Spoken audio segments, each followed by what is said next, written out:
ಇವತ್ತು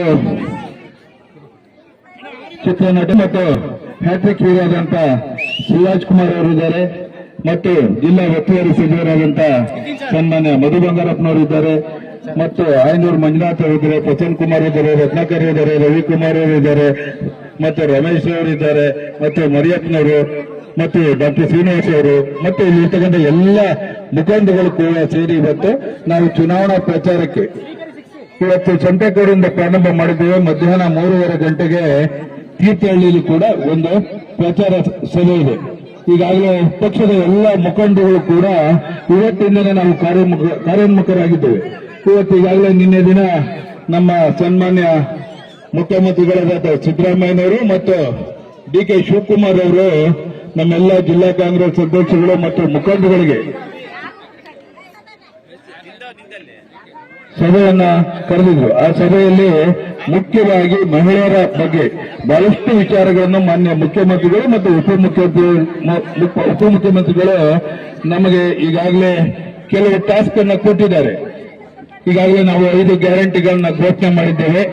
ಮಹಿಳೆಯರಿಗೆ ನೇರವಾಗಿ ತಲುಪ್ತಾ ಇದೆಯೋ ಇಲ್ವೋ, ತಲುಪ್ತಾ ಇದ್ರೆ ನಮ್ಮ ಗ್ಯಾರಂಟಿ ಕಮಿಟಿಯನ್ನು ಮಾಡಿದ್ದಾರೆ. ಈಗಾಗಲೇ ಜಿಲ್ಲಾ ಅಧ್ಯಕ್ಷರಾಗಿ ಚಂದ್ರಗೌಡ ಮತ್ತು ನಮ್ಮ HM ಮಧು ಅವರನ್ನ ತಾಲೂಕು ಅಧ್ಯಕ್ಷರ ಮಾಡಿದ್ದಾರೆ. ಅವರು ನಾಳೆಯಿಂದ ಗ್ಯಾರಂಟಿ ಅಧ್ಯಕ್ಷರು ಮತ್ತು ತಾಲೂಕು ಅಧ್ಯಕ್ಷಗಳು ನೀವು ಪ್ರವಾಸ ಮಾಡಬೇಕಾಗ್ತದೆ. ಯಾಕೆ ಅಂತ ಹೇಳಿದ್ರೆ ಇವತ್ತು ನಾವು ಕೊಟ್ಟಂತ ಗ್ಯಾರಂಟಿ ನೇರವಾಗಿ ಜನಗಳಿಗೆ ತಲುಪಿದೆ. ಸುಮಾರು 4.5 ಲಕ್ಷ ಮನೆಗಳಿಗೆ ಒಂದಲ್ಲ ಒಂದು ಗ್ಯಾರಂಟಿಯನ್ನು ಕಾಂಗ್ರೆಸ್ ಪಕ್ಷ ನಿಮ್ಮ ಕೈಯನ್ನು ಬಲಪಡಿಸಲಿಕ್ಕೆ ಬೆಲೆ ಏರಿಕೆಯನ್ನು ಮಾಡಿದಂತ ಕೇಂದ್ರ ಸರ್ಕಾರದ ಏನು ವೈಫಲ್ಯತೆಯಿಂದ ಜನರ ಜೀವನ ಅಸ್ತವ್ಯಸ್ತ ಆಯ್ತೋ ಅದನ್ನು ಸರಿಪಡಿಸಲಿಕ್ಕೆ ಶಕ್ತಿ ತುಂಬತಕ್ಕಂಥ ಕೆಲಸವನ್ನು ಇವತ್ತು ಕಾಂಗ್ರೆಸ್ ಸರ್ಕಾರ ಚುನಾವಣೆಯಲ್ಲಿ ನಡೆದಂತೆ ನುಡಿದಿರ್ತಕ್ಕಂಥ ಸರ್ಕಾರ ಕೊಟ್ಟ ಮಾತನ್ನು ಉಳಿಸಿಕೊಂಡಿದೆ.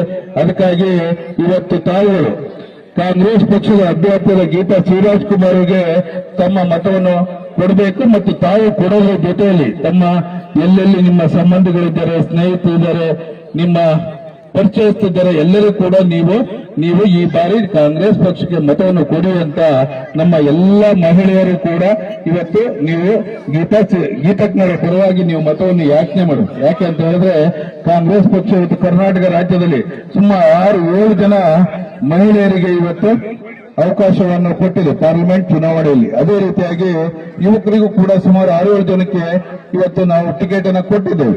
ಈ ಬಿಜೆಪಿ ತಾವು ನೋಡ್ತಾ ಇದ್ರು ನಮ್ಮ ಜಿಲ್ಲೆಯಲ್ಲಿ ಯಾವ ರೀತಿ ಒಡೆದ ಮನೆಯಾಗಿದೆ.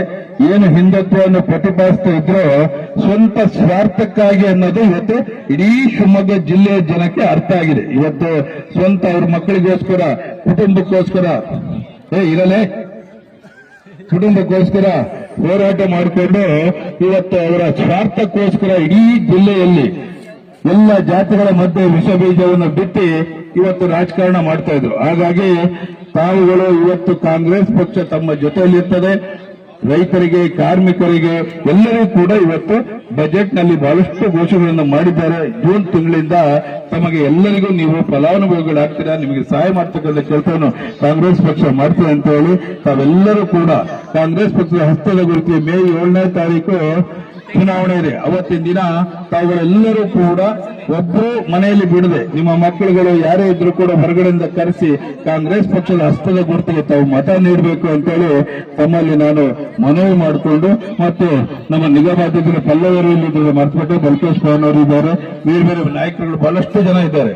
ಅವರೆಲ್ಲರೂ ಕೂಡ ತಮ್ಮಲ್ಲಿ ಮತಯಾಚನೆ ಮಾಡಿಕೊಂಡು ಮುಂದಿನ ದಿನಗಳಲ್ಲಿ ಮನೆ ಮನೆಗೆ ಬರ್ತಾರೆ ಅಂತ ಹೇಳಿ ತಮ್ಮೆಲ್ಲರಿಗೂ ಮತ್ತೊಮ್ಮೆ ನಾನು ಕಾಂಗ್ರೆಸ್ ಪಕ್ಷದ ಪರವಾಗಿ ಇವತ್ತು ರಾಹುಲ್ ಗಾಂಧಿ ಅವರು, ಮಲ್ಲಿಕಾರ್ಜುನ್ ಖರ್ಗೆ ಅವರು ಮತ್ತು ಸಿದ್ದರಾಮಯ್ಯ ಅವರು, DK ಶಿವಕುಮಾರ್ ಅವರ ಕೈಯನ್ನು ಬಲಪಡಿಸಲಿಕ್ಕೆ ತಾವುಗಳೆಲ್ಲರೂ ಕೂಡ ಕಾಂಗ್ರೆಸ್ ಪಕ್ಷಕ್ಕೆ ನೀವು ಮತವನ್ನು ಕೊಡಬೇಕು ಅಂತ ತಮ್ಮಲ್ಲಿ ಕಳಕಳಿಯಿಂದ ಮನವಿ ಮಾಡಿಕೊಂಡು ನಾನು 2 ಮಾತು ಮುಗಿಸ್ತೇನೆ. ಜೈ ಹಿಂದ್, ಜೈ ಕರ್ನಾಟಕ.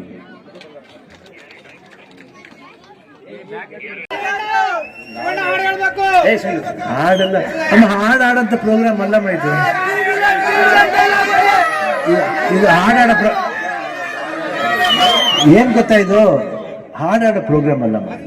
ಯಾಕಂದ್ರೆ ಅದಕ್ಕೆ ಗೆಲ್ಸಿ ಆಮೇಲೆ ಎಷ್ಟು ಹಾಡುಗಳು ಬೇಕು, 24 ಗಂಟೆ ಆಡ್ತೀನಿ ಬೇಕಾದ್ರೆ, 24 ಗಂಟೆ ಕುಡಿತೀನಿ ಬೇಕಾದ್ರೆ, ನಿಜವಾಗ್ಲೂ. ಬಟ್ ಅದಕ್ಕೋಸ್ಕರ ಕೇಳ್ತಿಲ್ಲ.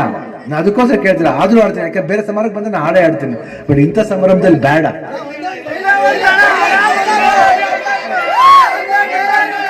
ಯೋ ಬರ್ಕಯ್ಯ, ಮುಂದಾಗಡೆ ಪೇಪರ್ಲಿ ಬರ್ಕೋ, ಶಿವಮೊಗ್ಗ ನಂದು,